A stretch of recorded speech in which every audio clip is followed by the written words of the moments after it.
안녕하십니까? 며칠 전에 이런 뉴스가 있었습니다. 전세를 살고 있는데 전입신고를 다 하고 살고 있었는데 보증금을 다 날리게 됐다는 사연이 있었는데요. 한번 읽어보겠습니다.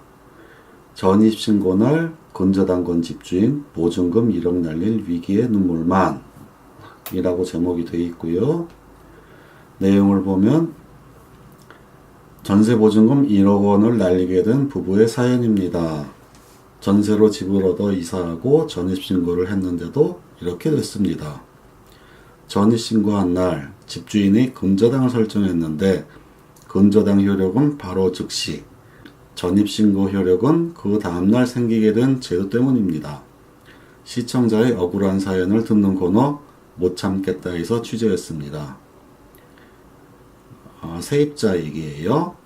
전입신고와 근저당이 같은 날인데 전입신고는 다음 날부터 된다.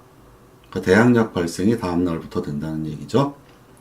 보증금을 못 돌려받는다. 저희는 그런 거는 생각도 안 했죠. 보통 시민들이 그거 하는 사람이 몇 명이나 될지 모르겠네요. 장모 씨 가족은 3년여 전 경기도 안산의 한 다가구 주택에 전셋집을 얻었습니다. 이사한 날은 금요일. 끝내고 나니 동사무소가 문을 닫아 전입신고는 월요일에 했습니다. 이사 당일은 이사만 집중해야 하는데 이사하기도 바쁘잖아요. 그리고 2달 뒤에야 집주인이 바뀐 걸 알게 됐습니다. 그런데 전세살이 1년 뒤 황당한 소식이 날아들었습니다. 집주인이 빚을 갚지 않아 집을 가압류한다는 겁니다. 급기야 건물은 경매에 넘어갔고 장 씨는 날벼락 같은 통보를 받았습니다. 경매를 중개하는 회사에서 전화가 왔는데 보증금을 못 돌려받는다고 했습니다.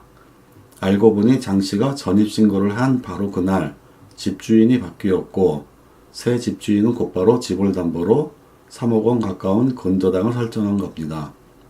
그런데 전입신고의 효력은 이튿날 0시부터 발생하는 반면 근저당은 설정 즉시 발생해 장 씨의 보증금이 뒤로 밀리게 된 겁니다. 대출로 인해서 근저당이 설정된다는 얘기만 해줬어도 그날 전입신고를 하죠. 장 씨는 사기를 당했다며 전 집주인과 부동산 중개인을 고소했습니다. 검찰도 전세계약을 하는 시점에 집주인이 바뀌고 동시에 근저당을 설정한다는 사실을 제대로 설명하지 않았다고 판단했습니다. 하지만 검찰에서는 세입자를 속이려는 고의가 있었다고 단정하긴 어렵다며 불기소 결정을 했습니다. 전입신고 즉시 대항력이 생기는 줄 알았던 장 씨는 억울할 뿐입니다. 컴퓨터 시대이고 바로바로 효력이 발생해야 하는데 왜 하루가 늦게 되는지 그 이유도 모르겠습니다. 지푸라기를 잡는 심정으로 장 씨는 공인중개사협회를 상대로 소송 중입니다. 우리한테는 되게 중요한 건데 권리 변동이 있거나 뭐가 있으면 얘기를 해줘야 할 거 아니에요. 서민들은 어디 가서 무슨 하소연을 읽겠습니까? 하면서 기사를 냈습니다. 이런 일은 부동산 현업에 있다 보면 가끔씩 들리는 얘기입니다. 흔한 일은 아니지만은 가끔씩 들리는 일인데, 이제 일단 이 기사의 댓글들이 이제 수많은 댓글들이 달렸겠죠. 거기에 보면은 왜 근저당권과 전입신고 날짜, 그러니까 전입신고를 하고 주택을 인도를 받는 거는 대항력 때문에 그런 거예요. 대항력이란 거는 제3자에게 나의 임차권을 주장할 수 있는 그 대항하는 힘을 말하는 건데요. 법적인. 기사 중에도 나왔지만 왜 그게 근저당권은 설정한 당일날 바로 효력이 발생하면서 대항력은 왜 다음날 0시부터 되냐.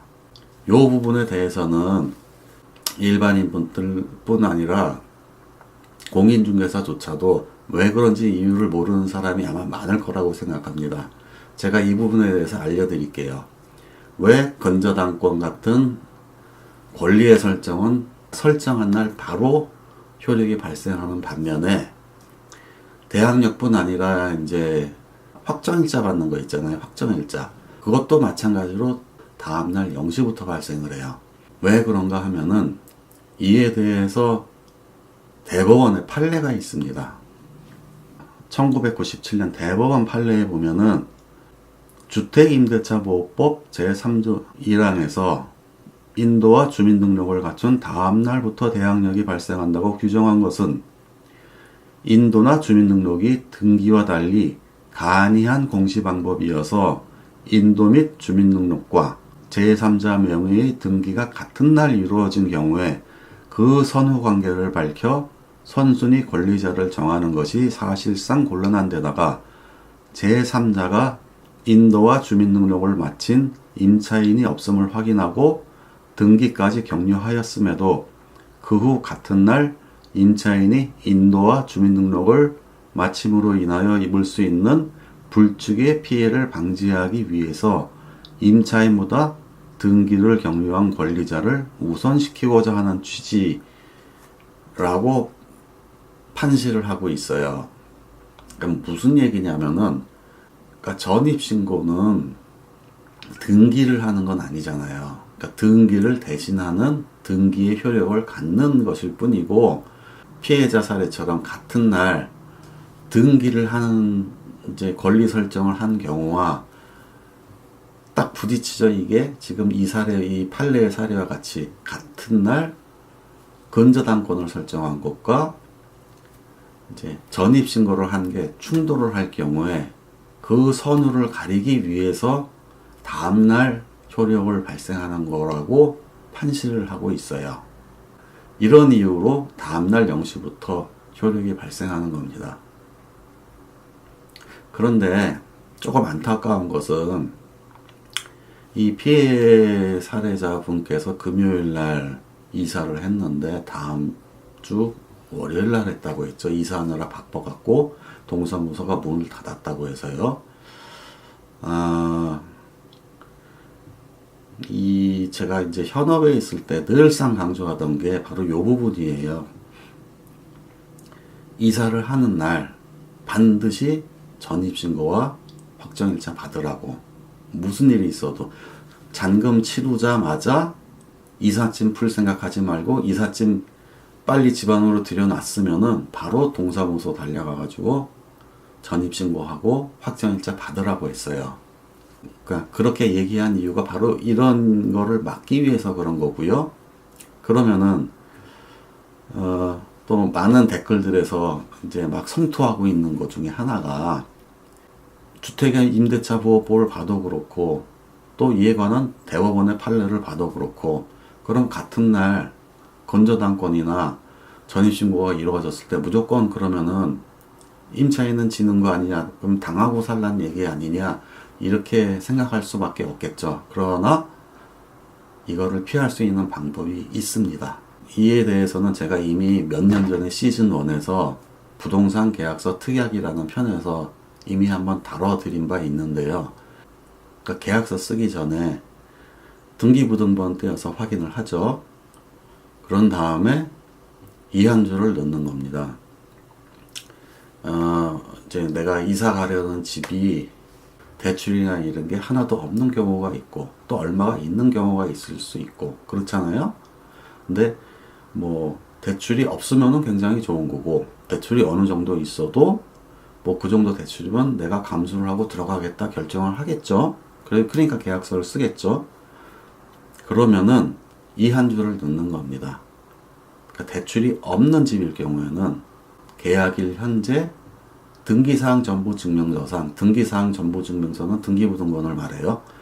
등기사항 전부증명서상 소유권 이외의 권리 설정은 없는 상태이며 이 상태를 잔금일 이 길까지 유지하기로 한다.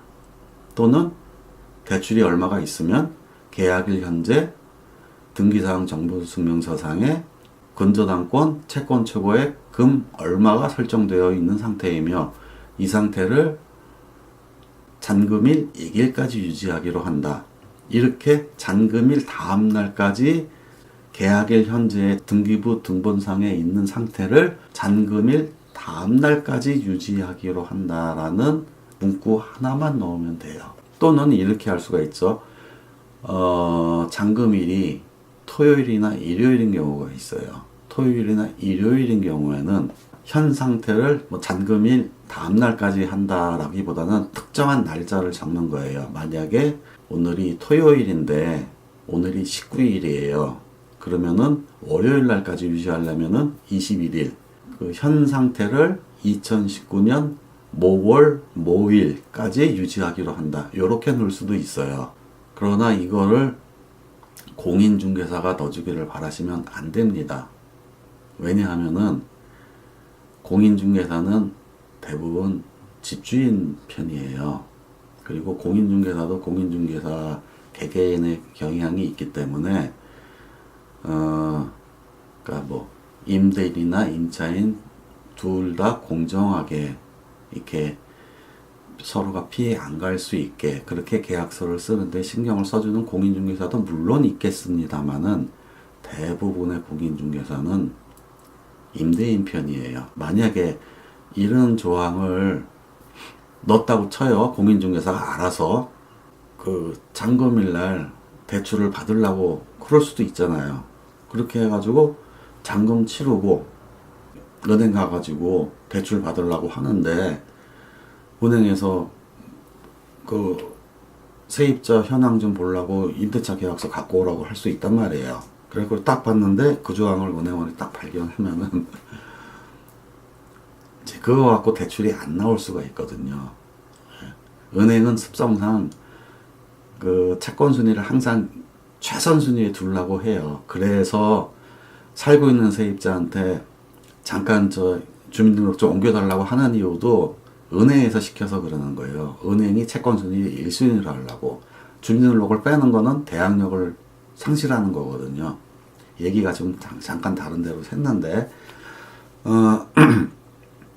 하여튼 그렇게 계약서를 써주면은 나중에 집주인이 와가지고 공인중개사한테 뭐라고 할 수가 있단 말이에요. 그런데 그 공인중개사 입장에서는 집주인을 앞으로 볼 날이 계속 많을까요? 아니면은 세입자를 계속 볼 날이 더 많을까요?